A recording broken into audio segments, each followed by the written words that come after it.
Number पे नाम लिखा हुआ है पेरिकार्डाइटिस। पेरिकार्डाइटिस, ध्यान रखिएगा, पेरिकार्डाइटिस का मतलब इन्फ्लामेशन ऑफ पेरिकार्डियम।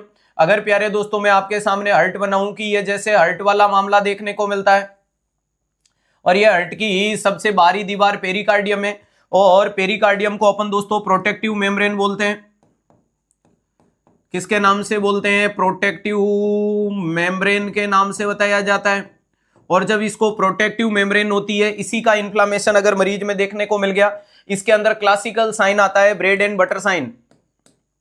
क्या आता है? ब्रेड एंड बटर साइन देखने को मिलता है। क्या देखने को मिलता है? तो ध्यान रखिएगा, ब्रेड एंड बटर साइन इसमें क्लासिकल फीचर्स के रूप में आपके सामने देखने को मिलता है। और अगर अपन बात करते हैं ब्रेड एंड बटर, क्यों? क्योंकि पेरिकार्डियम होती है, उसकी 2 लेयर होती है। अगर थोड़ा और डीप में पढ़ाने की कोशिश करूं तो ध्यान रखिएगा, सबसे बाहर लेयर होती है, उसको बोलते हैं फाइब्रस पेरिकार्डियम। सबसे बाहर जिसको हाथ में पकड़ सकते हैं वो फाइब्रस होती है, यानी जिसको मैं लिख सकता हूं आउटर मोस्ट लेयर।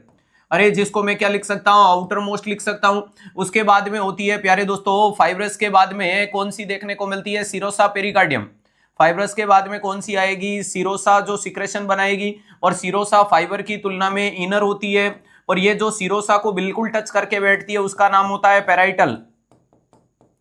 अरे उसको पेराइटल पेरिकार्डियम बोलते हैं, वो आउटर देखने को मिलती है। और सबसे अंदर होती है जिसको बोला जाता है विसरल पेरिकार्डियम। और ये जो विसरल होती है इसको मैंने लिख दिया इनर मोस्ट।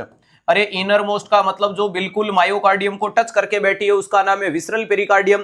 तो हाथ से अगर हर्ट को पकड़ोगे तो फाइब्रस पेरिकार्डियम, झिल्ली उतारोगे तो अंदर सीरोसा। सीरोसा की 2 लाइनें होती है, विसरल और पेराइटल। और ये विसरल और पेराइटल के बीच में जो खाली स्पेस होता है उसी को बोला जाता है पेरिकार्डियल स्पेस। इसी को क्या बोला जाता है? Pericardial space.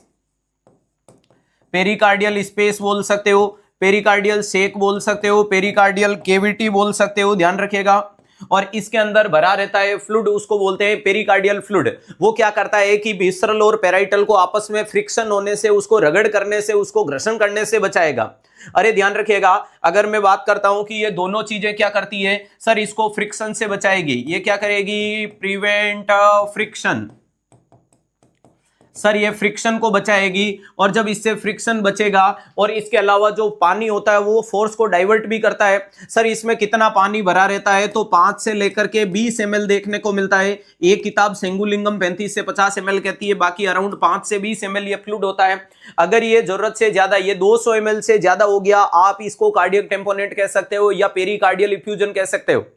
समझ में आ गई? अब इस कंडीशन का अगर इन्फ्लामेशन होता है तो इन्फ्लामेशन का कारण क्या है? सर हर्ट पे कोई ट्रॉमा लगा, कोई सर्जरी हुई, कोई प्रोसीजर हुआ, कोई शार्प इंजरी हो गई, किसी ने चाकू घुसेड़ दिया, तो पेरिकार्डाइटिस हो सकता है, इन्फ्लामेशन हो सकता है। मायोकार्डाइटिस के मरीज में आगे जाके ये हो सकता है। इसी से लगी कड़ी में एक नाम बता सकता हूं कि visceral pericardium is also known as.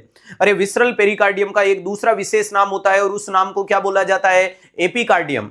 सवाल कहीं पे भी पूछा जाता है, inner most layer of heart endocardium, middle layer of heart myocardium, outer most layer of heart pericardium, but epicardium is also known as visceral pericardium.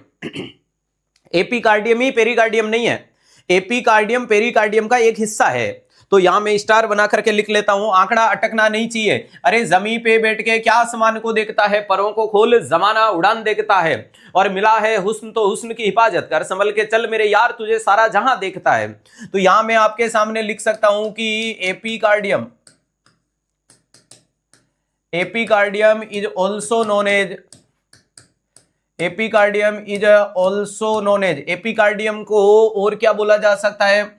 तो ध्यान रखिएगा सर, इसका नाम है विसरल पेरिकार्डियम, विसरल पेरिकार्डियम। और ध्यान रखिएगा इट इज डायरेक्टली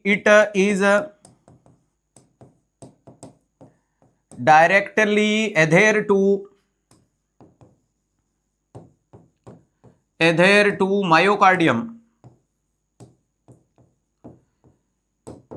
ध्यान रखिएगा it is a directly adhere to myocardium. ध्यान रखिएगा ये डायरेक्टली एधेर यानी चिपकी होती है किससे? मायोकार्डियम से। कौन? एपिकार्डियम।